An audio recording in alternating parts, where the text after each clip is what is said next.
Thanks for joining us from the Ohio AgNet Voice You Know with the News You Trust studio, sponsored by Grain Equipment Company, where innovation meets execution. I'm Dale Menyo. Some results out of the National FFA Convention. American Star in Agribusiness goes to Landon Haney of the Arcanum chapter.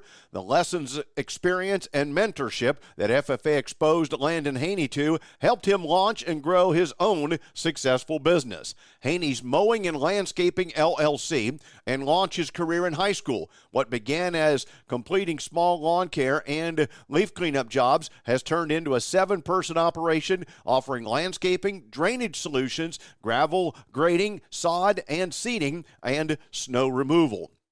The experience of starting his business from scratch has impacted his future because he says, I know that there is no limit to what I can accomplish in my life.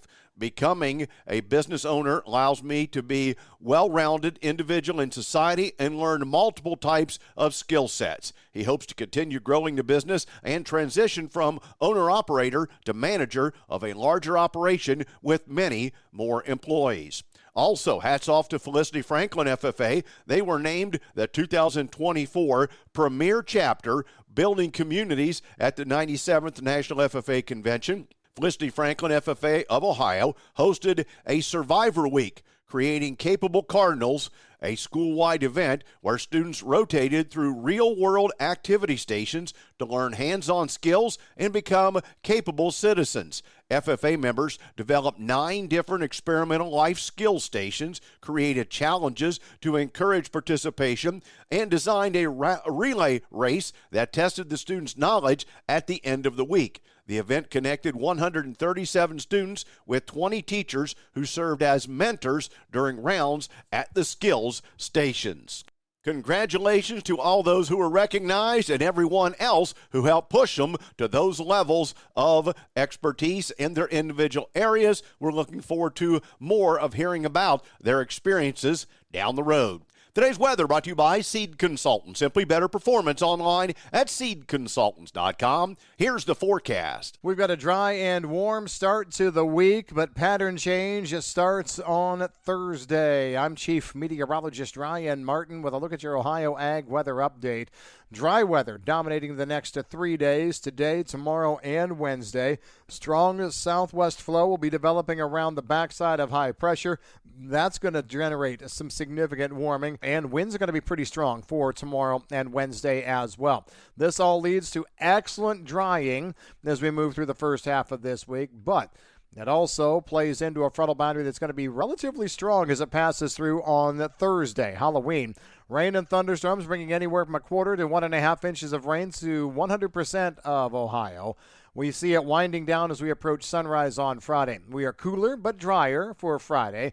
That's the way your forecast is stacking up. I'm meteorologist Ryan Martin. Joining me is Wendy Osborne, Director of Market Development for Ohio Corn and Wheat. And Wendy, it's fresh in your mind. You had a trade team here from the Philippines. What's the effort about when you bring a trade team to the United States? How will you know if you were successful? The end result will be an increase in corn going out and being exported, but you can usually get a good sense of if they're satisfied with their visit by just the stops that we're making and the conversations that we're having. And you had how many on the tour? We had 6 trade delegates from the Philippines and 1 from Thailand. So Southeast Asia is a really fast-growing economy, and we do a lot of business with them. And so it's really important for corn exports that we build these relationships with these individuals from the Philippines and Thailand. Could you tell us off the top of your head what kind of numbers we've seen export to there in the past? They've been in the top 10 for corn exports pretty consistently.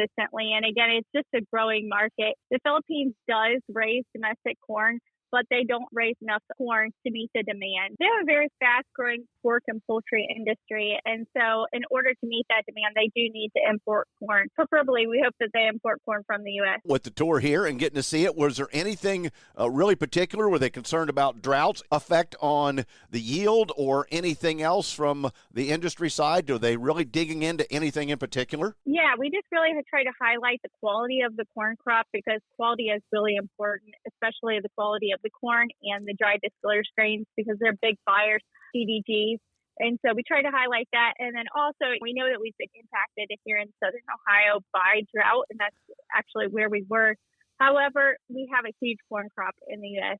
So we try to highlight that we have an ample supply of corn and that we'll have ample supply to send to them this year. And thanks, Wendy. Also, the cattle and calves on feed for the slaughter market in the United States for feedlots with a capacity of 1,000 head or more totaled 11.6 million head on October 1. The inventory was slightly below October 1 of a year ago, and that report came out from the National Ag Statistics Service on Friday. Placements into feedlots during September totaled 2.16 million head, 2% below 2023. Net placements were 2.1 million head. Marketing of fed cattle during September totaled 1.7 million head, 2% above that of a year ago. Now, Friday's cattle on feed report analysis from DTN said we'll likely be viewing one of two different solutions, said DTN's livestock analyst Shaylee Stewart. There's a chance that traders will find the report slightly bearish, solely because the report's actual data came in higher than analyst estimates. However, I hope traders will opt to dig deeper into the report and find it to be neutral, as overall, that's what the data shows. Regarding the placement data, I don't find it alarming that placements during September totaled 2,156,000 head. As from a ground level perspective, it makes logical sense. Drought conditions have spread across the vast majority of the U.S., and Mexican feeder cattle imports thus far through 2024 have totaled 1,074,937 head, which is up 16.6% compared to a year ago. Not to mention, the fall feeder cattle run is fully underway, and a large percentage of the calves and feeders that are being marketed through the sale barns, video auctions, and bought by country buyers are working their way into feedlots as, once again, drought pressures are limiting some fall grazing. Back with more after this. Soybeans grown in Ohio and across the heartland are meeting the feedstock demand for clean fuels. Biodiesel is a clean-burning and reliable fuel that enhances engine life, power, and mileage. Plus, this high-performance fuel works in any diesel engine without modification. With biodiesel, we fuel the economy, do good for the environment, and support soybean farmers. Learn how using biodiesel can add value to every bushel of soybeans grown at soyohio.org. AmeriHealth Caritas Ohio is your Medicaid plan for more benefits, more rewards. We know that good health means more than just seeing a doctor when you're sick. Eligible members can receive extras like home-delivered meals and family essentials, like baby carriers and kids' school supplies. Members can even earn rewards for playing mobile health trivia games. Learn more at AmeriHealthCaritasoh.com and call the Ohio Medicaid Consumer Hotline at 1-800-324-8680 to choose AmeriHealth Caritas Ohio. Joining me, Brad Miller, technical agronomist for Northeast Ohio with Asgrow DeKalb. Brad, thanks for joining us. An unusual year. Let's focus on corn for now and talk about what things did farmers do well that we want to make sure that we continue to do, and then what can we look into next year by looking at what we learned from this year. Sure, Dale. First off, a common theme I've heard this year as we go through harvest is the yields are better than expected. I think that's a real testament to the genetics that we have today, being able to handle drought and heat stress much better than products we used 10 years ago. That was especially true in some of the more dry areas, especially in southern Ohio. In Pickaway County areas, they were seeing anywhere from only 130 to 150 bushel per acre corn, but reality is they've still been pretty surprised that it yielded that. Really have some good stress tolerance in our genetics today. Some of the bright spots on corn, we had very little to no Gibberella irrot or vomitoxin levels, and that has to do with the season. We also had very quick dry down this year because of the dry weather we had in the fall. Early season weed control was very good, especially with some of the acres that we treated this year for the first time with Trivolt herbicide. With atrazine, that gives you 4 modes of action, and that worked really well. Some of the corn yields were lower than expected in some of the more full season hybrids. I think that has to do with the fact that some of the late season rains were cut off and some of those more full season hybrids didn't have a chance for grain fill because of a lack of rainfall. Brad, you mentioned a lack of rainfall several times. We've had that. How does that impact nutrients that are still in the ground in regard to knowing what we need to replenish for next year? Yeah, I've had that question, especially on phosphorus and potassium. There could be some left there that because of lower yields, we didn't quite utilize all that was there in the soil. The only way to tell for sure is to do some soil samplings. Dale, the other thing we saw was some of the fungicide applications in corn and how that really benefited. We had several acres treated with and without Delaro Complete fungicide in some of our trials.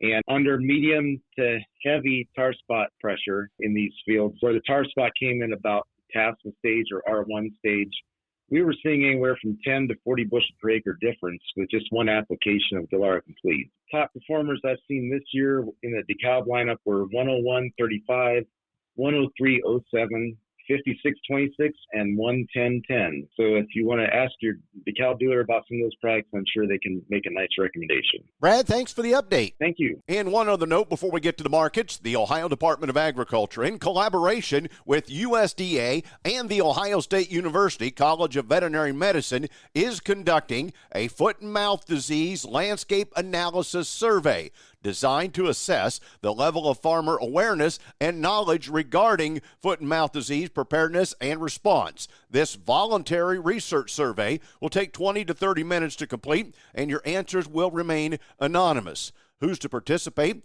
Well, the data collected from this survey will be used to inform the development of the state of Ohio's foot and mouth disease emergency plan and address the specific needs of Ohio's farmers. By taking these steps to prepare for a potential foot and mouth disease outbreak, the state hopes to minimize the potential impact of foot and mouth disease on our agricultural sector.